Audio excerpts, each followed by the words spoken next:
Hello guys, Mami Violeta Vlogs, patahin na inyo. Ito na ang aking oatmeal na nilagyan ko na ng sugar at saka milk.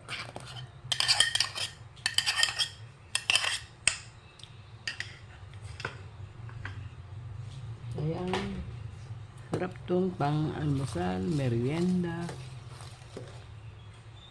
Thanks for watching. Let's eat.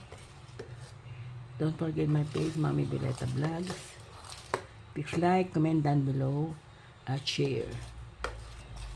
At di pa nakasubscribe, subscribe sa channel ko, Mami Violeta Vlogs. Hit the notification bell all para ma-notify kayo sa next videos ko. Thanks for watching. Tara, let's eat. Oatmeal with milk. Bye.